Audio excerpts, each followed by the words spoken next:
ათენებდა მისი იყო აგი და ჩაცხრილეს რეკი და 32 წლის ბიზნესმენი ბესო ბოლქვაძე საკუთარ ავტომობილში ღამით მძინარე ჩაცხრილეს. Კვალის დაფარვის მიზნით კი მანქანა მდინარე ჭოროხში გადააგდეს. ავტომობილი ქვას წამოედო და არ ჩაიძირა. გამოცემა ბათუმელების ინფორმაციით კაცს ავტომობილიდან რამდენჯერმე ესროლეს. სასტიკი მკვლელობის ერთ-ერთ მოტივად ქურდულ სამყაროსთან დაპირისპირება სახელდება. ბიზნესმენს, რომელიც აჭარის წყლის ნაპირზე მოტორიან ნავებს ამუშავებდა, ბიზნესიდან წილს კანონიერი ქურდების სახელით სთხოვდნენ. უარის შემდეგ კი მოკლეს. პირველისკენ მომხდარა აი ამბავი რა ქვია და ალბათ დილას ინახა და დილას გევგე ჩვენ. გადავარდნელი არ არის, მოკლელი გასხელულია. დაიღუპაო და ჩამოვედით ნახეთ რომ მკვლელობა. თუ კონფლიქტო ბიჭი იყო ძალიან მოსიყვარულე. აქ პატარა ბიზნესი ქონდა და შუქი რო არ იყო საღამო საათებში ხოლმე ამოდიოდა სანახავ. მეტი არაფერი.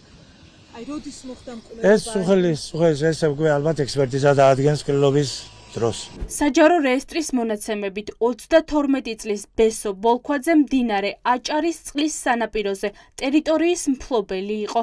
ტერიტორია მოაწყო, წლების განმავლობაში კი აქ მოტორიან ნავებს აქირავებდა. სასტიკად მოკლული კაცის ოჯახის წევრები პირველებს უდასტურებენ, რომ წილებთან დაკავშირებით ბიზნესმენს პრობლემები ჰქონდა. კაცი ტერორის მსხვერპლი იყო. სამყაროს ვერგეს ვიჩემოკარგო, მაგრამ იქ ადგილის სათვალებასთან დაკავშირებით იყო მსგავსი პრობლემა. და რა საუბნებოდნენ? არ ვიცი, დეტალურად არ ვიცი, გავსი რაღაცა იყო, ანუ შარშან, მაგრამ წელს თუ განმეორდა, ისევ არ ვიცი, ახალი ნაყიდი ყავდა კატარი. როდ ღამე ათენებდა იქ, რომ ისა ჭოროხი ხანდახან შრებოდა და ის კატარი რო არ ჩადილი იყო, მანქანაში ღამეს ათევდა, რომ ამდენს სამი არ მოიპარა ადგილიდან. დილიდან დანაშაულის ადგილზე საგამოძიებო მოქმედებები მიმდინარეობს, თუმცა პოლიციამ მკვლელი ამ დრომდე ვერ დააკავა.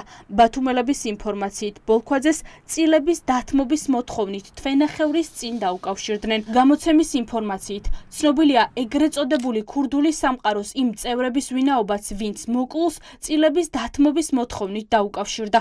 ბოლქვაძე ბიზნესის გაფართოვებას გეგმავდა. ოჯახის წევრებს აქვთ ეჭვი, რომ სასტიკი მკვლელობა აჭარის წყლის მიმდებარე ტერიტორიაზე მომუშავე სხვა ბიზნესმენებმა დააორგანიზეს. მესანა იქ მომუშავეებს ჰქონდათ თავიდანვე პრეტენზია, რომ ვისაჯერ ადგილის, რომ პირველი ადგილი მისი იყო და არ უნდათ რომ ჩამჯდარი იყო და მაგასთან დაკავშირებით ჰქონდა პრობლემები. ვინც თხოვდა და ვინც ითხოვდა, იქვე მომუშავეები ვარა, ჩემი ვარაუდით არის, რომ ისე სხვა ვერავინ ვერ იქნებოდა, იმიტომ რომ მაგას სხვა მტერი არავინ არ ყოლია. რაღაც დრაივი უნდა ჩაეშვა და ეს ბიჭი გემზე იყო და ეს ჩემი ძმა აკეთებდა იმას, რომ ადგილს გაემზადებია დრაივის. 32 წლის კაცს ეგრეთ წოდებულმა შავებმა თვეების განმავლობაში დიდი ტერორი მოუწყეს. კაცს უთვალთვალებდნენ და ემუქრებოდნენ, ბოლოს კი მძინარე მანქანაში ჩაცხრილეს და მდინარეში გადააგდეს. შინაგან საქმეთა სამინისტროს ამ დრომდე ერთი პირიც კი არ დაუკავებია.